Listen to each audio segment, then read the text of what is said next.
Hi everybody, Richard from SharpshootingUK here. A little word on cleaning. I get asked about it all the time, and I've also been developing some cleaning products with a British company called Ammo Pro that I'm very proud of. So, cleaning, match rifles. Essentially, modern rifles, they don't foul very much. By foul, I mean strip copper off the bullet through being rough. That was what your grandpa used to warn you about, as it were. And now it's kind of not a problem.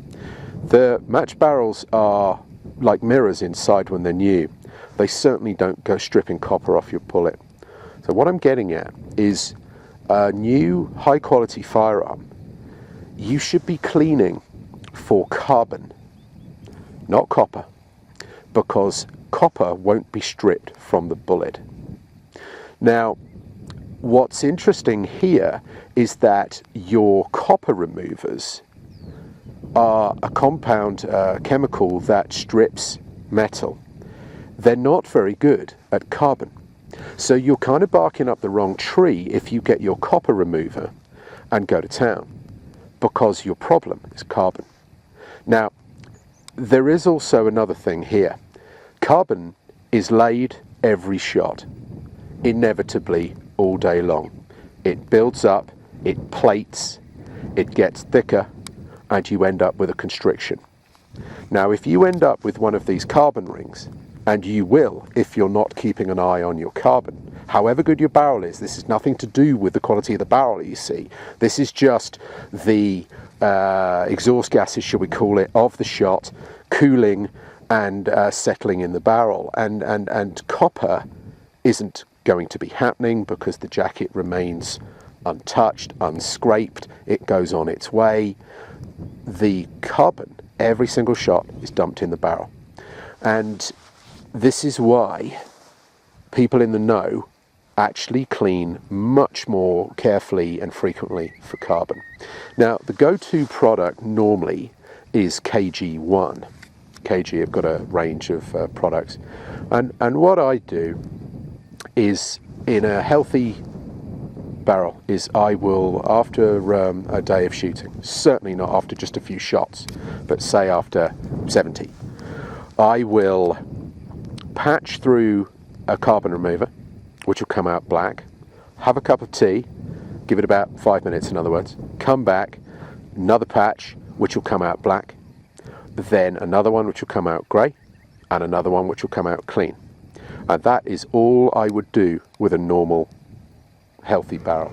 Now, this is this new product I've been developing and testing with Ammo Pro, Raptor. And what it is a carbon remover that works real well and fast.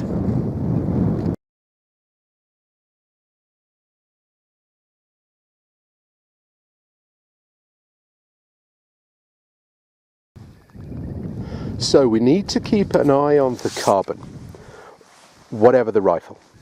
But if the rifle has a very rough barrel, so say it's an old-fashioned firearm that's got poor quality of finish, or a modern barrel that's very worn and fire-cracked, or some combination of the two, you start to get more actual abrasion of the bullet and it will start to strip copper. So you need to add into your cleaning regimen, which I just described can be as simple as 4 patches of carbon remover and you're done here. As the barrel wears and gets rougher, and or if it's a lesser quality barrel, you may need to do more of that until those patches come out grey and then clean. You may find there'll be more and more carbon, but you may also find that there'll be a bit of copper. It's all a matter of looking at what's on the patches. If your carbon remover comes out with a little bit of blue, then you know that you're dissolving and loosening some copper, and perhaps you want to get a proper copper remover out and or scrub harder. Put it this way, with regard to scrubbing and not scrubbing, just patching. When you want to quickly freshen up your teeth, you might swill some mouthwash. That would do it, wouldn't it? but it doesn't last forever. You know full well you're going to need to brush them properly, and you're going to need to use an abrasive. Toothpaste is a abrasive, quite significantly abrasive. So imagine that your nice, clean, healthy barrel, a quick swill will do. But when you've got everything rougher and more time's gone by, etc., and you've got sort of plaque to remove, then you're going to need to be scrubbing. Seriously, scrubbing is a much better way of removing fouling, but only when it is needed, and it is not needed when your barrel is happy and healthy. So we've got a real sliding scale here of how much you need to clean. A quick carbon removal, 3 or 4 patches, 5 minutes of dwell time, that is ample in a happy, modern, high quality barrel. As it wears, you may find that you need to add in some scrubbing with a proper brush. My testing has shown that a nylon brush is essentially a very weak step between chemical patching and scrubbing. The metal, your bronze brushes are really the full deal and the way you want to go. So I used to think that it would do my barrel less harm, but then I got a bore scope and realized that essentially if I was going to bother scrubbing, I might as well do it properly, and the metal brushes really are much better. The nylon brushes just aren't a lot better than just patching, unfortunately. So yeah, metal brushes, and keep going till the barrel's not delivering copper and carbon on the patches. But certainly people's focus is generally old-fashioned and wrong from the days when barrels were rough as can be, and the jackets used to shed off the bullets and there'd be loads of copper build up. Your inevitable and constant problem now, whatever the quality of your barrel, is carbon, and that's where your main focus needs to be. So in competition with KG1, I've developed this product with Ammo Pro, tested it against KG1. It is more powerful than KG1. Leave it in 5 minutes and it will do a cracking job on carbon. I'm very chuffed with it. We went through all sorts of different formulations. I just kept testing them and got one that really did work well. Very pleased with it. Not too toxic, which is always nice. No ammonia. I'm really proud of this product because it works. I've tested it with the competition. I'm well chuffed with it. So and I didn't get paid for this. I just did this because I wanted to help this British company, and I was interested in developing a cool new product. So this Ammo Pro carbon remover I really like because it works, and as I say, I'm used to using KG1, which was always the standard and is a product that works well, but this is better. It isn't as powerful as KR2, another British product, but it's a lot easier to live with. So KR2 will get you a little bit cleaner. Bearing in mind that we're never going to be down to bare metal. What we're talking about here is removing a build-up so it doesn't become a problem. You can get too obsessed with completely clean, if you see what I mean. You just need to stabilize the system. The Raptor works in the time it takes to have a cup of tea, and then you're done. What you have to do with this is activate it after a much longer period. I mean, they even talk about plugging your barrel and you're leaving it overnight, and what a palaver. I mean, the Target boys will do that, but not many normal shooters will mess about plugging their barrel overnight. And furthermore, you've got to flush it through with water, which really is counterintuitive for folks. So this is a very top quality product for the nth degree of cleaning, and it is more powerful than the Raptor product that I've developed. But I think that the Raptor is more suitable for most people and is more than adequate for the job in hand. Okay, so you've got your new barrel. It doesn't really need much cleaning. You whip down a few patches of this, cup of tea, comes out grey, comes out clean, put it back in the cabinet, don't worry about it, simple as that. The gun starts to wear, and after 1500 shots, you're starting to see a little bit of blue on the patches coming out with this. And you're thinking, maybe I should have a bit of a scrub. So Let's talk some rough numbers here. When the barrel is under 1,000 rounds old, okay, I will put this through and just remove the carbon. It's all that needs done. I will give it a scrub every 300 or 400 rounds just to be thorough. You know, I will give it a good scrub with a bronze brush. You'll get half a dozen more dirty patches out, and tally ho. However, when the barrel starts to get really old and still shooting, but it's fouling a lot more, the patches are coming out blacker, I would scrub lightly every time with this. And I would start to keep an eye on the amount of blue that comes out on the patches. If I get more than a little hint of blue, I would add in a copper removing step after the carbon removal. Okay, definitely after the carbon removal though, guys. Now you'll see that this removes copper as well. It is one of the areas that it is an improvement over current products, but that said, good old-fashioned nasty copper removal does work well, and if there is copper starting to be laid, well then go after it, but don't go after it if there's none coming out of the patches first. So only when the barrel starts to wear. When the barrel is in the last chapter of its life, and or you inherit a problem barrel or whatever, you would historically have used JB bore paste, which is a abrasive. Think of the toothpaste analogy. Well, this is like a slightly thicker toothpaste and a bit more coarse, and it would get in there. The problem with JB, and people would use JB to remove constrictions like carbon rings that people had got developed, and you needed to be quite aggressively scrubbed out, getting lead out of a barrel, things like this, you know, heavy fouling. Get in there with an abrasive and you get it out. The problem with it is that you could never really tell how it was doing without a bore scope, because it's this kind of greeny brown colour and you could never really see what was going on. So we developed, again with Ammo Pro, this lapping paste, this bore scrub, okay, but it's white. Now that was entirely my idea and I'm very pleased with that. You put this on, you use it in the same way that you do JB, but you can tell what it's doing because it comes out the appropriate colour. If it comes out black as pitch, you know that you still got some scrubbing to do. If it starts to get more and more grey, you know that you're winning. And if it comes out sort of an off-white, you know that you're looking really clean in there. So I'm really chuffed with this. It's slightly less abrasive than JB. So, you know, you can use it frequently. You could use it quite frequently without it being a problem. But now we are getting into the territory, unlike brushing, of being able to damage a barrel. Say that you put this through incautiously and came out of the end of the muzzle at an angle with a knackered old jag that was bent at 30 degrees. Every time that jag, that brush comes back in the end of the muzzle, bent off to the side, with this lapping paste on, do that a few hundred times. Who knows, maybe you could soften the edge of the muzzle. That could be a problem. So don't be an idiot.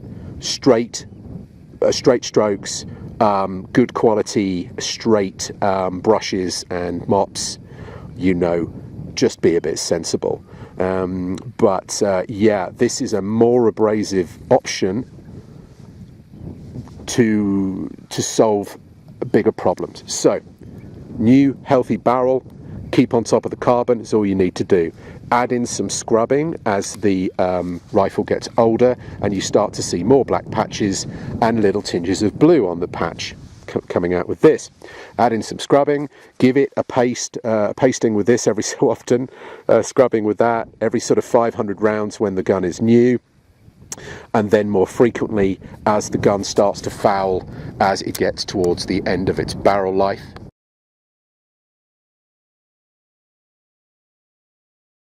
You'll see the accuracy go off on the rifle and you put a new tube on, lovely new barrel, essentially mirror finish in there, beautiful tolerance. You then get into this running in territory. What that is, mirror finished, perfectly symmetrical. Modern barrels are absolutely beautiful. But where the throat is cut, you have tooling mark across, and that means that you can get some build-up of copper literally copper, not carbon, copper, off the jacket as it wiggles into the rifling at the throat. However, this whole thing is massively overstated.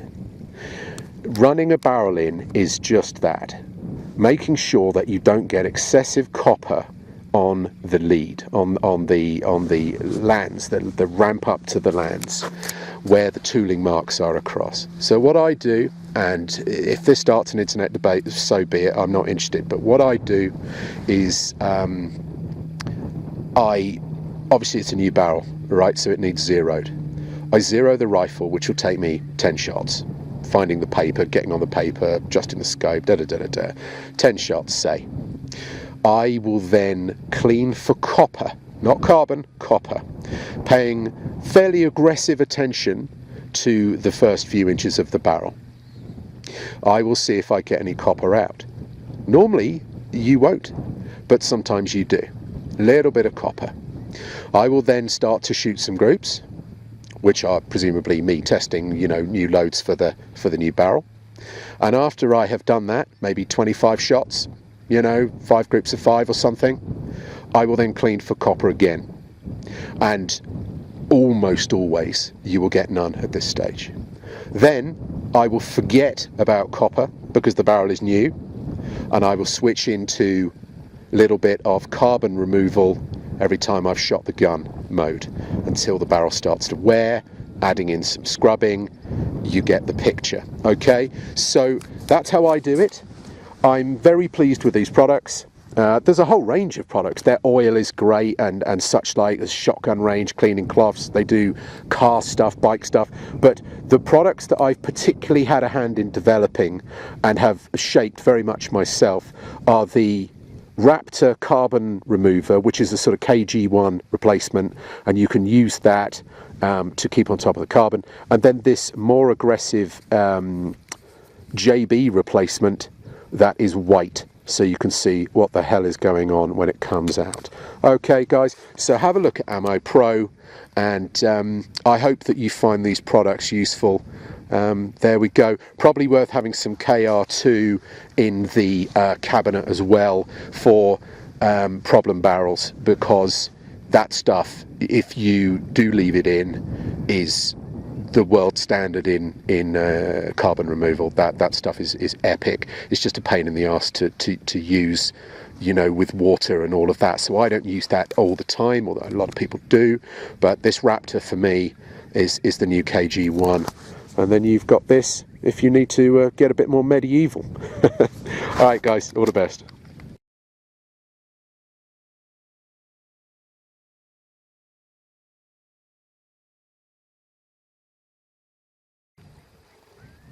Okay, a little extra bit of information that is really, really important.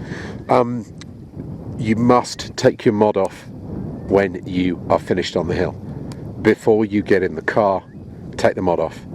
If the conditions are right, it doesn't happen every time, but I've seen it far too many times for comfort.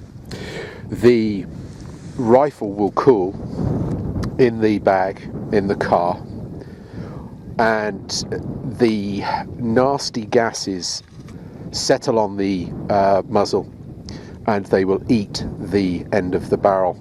Literally in 2 hours you get home and you take the mod off and the thread looks like you've dipped it in acid. When it happens unbelievably quickly and can ruin a gun in 2 hours. If you take the mod off, this will not happen, because you can't clean the gun on the hill. The gun might be wet, conditions are not perfect, and people can be smug and say, well, I clean my guns before I get in the car. Well, good luck to you. But if you've got half a dozen guns, it's a rainy day, you tend to jump in the car, get home and sort everything out at home, and in that journey you can ruin a barrel. So take the mod off and you're cool. With regards to repeatable point of impact for the Foxes, that's a bit of a can of worms, but essentially if you if you think that putting your mod back on will affect your POI, you're wrong. Take off your mod and put it back on. You're not going to have messed anything up.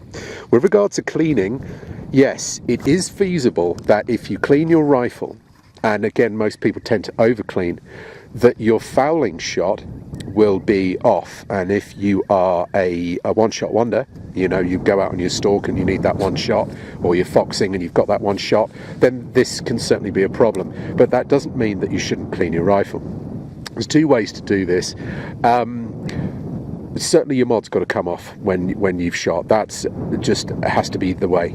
But what you can do to not need to clean so much, especially if you're not firing a lot of shots down the barrel, like say a foxing or stalking rifle, what you can do is you can take the mod off after your session, and then you can simply use a pull through, you know, a bore snake. And what that will do is it will remove the worst of the obvious fouling, and particularly on a rim fire, it will remove any unburnt powder that will etch the barrel steel. You know, rimfires in many ways need to be more carefully managed for unburnt powder than center fires. So a pull through won't affect your POI on the next shot, but it is a little bit of a clean. Now, the purists can bang on the table that you've got to clean your gun every time, and I clean my gun every time. You know, you're preaching to the choir. But the foxers, they don't want to change a thing. They want to come in and they want to pick up the gun next time and know it's on. And I sympathise with that. So the answer there is, for the love of God, take your mod off. When you put your mod back on, you will not have a problem with your POI. Do not worry about that. Best thing to do if you don't want to clean fully is to use a pull through, and that will stop the barrel being eaten by anything too nasty in there. And this is doubly relevant with rimfires. You must pull through rimfires every time, or unburnt powder will cause havoc. The other and better way is to clean your rifle properly and learn where your fouling shot will go. It'll always go in the same place, and it can be learnt and allowed for, so that you've got a healthy, clean barrel. You know that your fouling shot goes a minute left, and you allow for it on your first shot. You could, of course, put the first shot into the ground so that your rifle is then fouled. That's another way that people do it. Although, obviously, you know, when I say fire into the ground, you obviously need to be careful how you do that. But I think the best solution is to just do a light clean, better than the bore snake, but not a full aggressive clean. We're coming back to this straightforward carbon removal. If you put a patch down that removes the carbon, or rather stops it building up, you know, stops a carbon ring, quickly a few patches of that while you have a cup of tea, put it back in the cabinet. You're not going to have cleaned it so aggressively that you're going to have a massive flyer on your first shot, but you are stopping the build-up of carbon. The problem with just using a bore snake when you get in is sooner or later the carbon is going to build up and you're going to have a problem with your rifle. And when you get a carbon ring, guys, it's no joke. You're going to have lots of pressure. Suddenly your load is running really hot, you're popping primers in the summer, you're thinking, what is going on here? The gun's all over the place.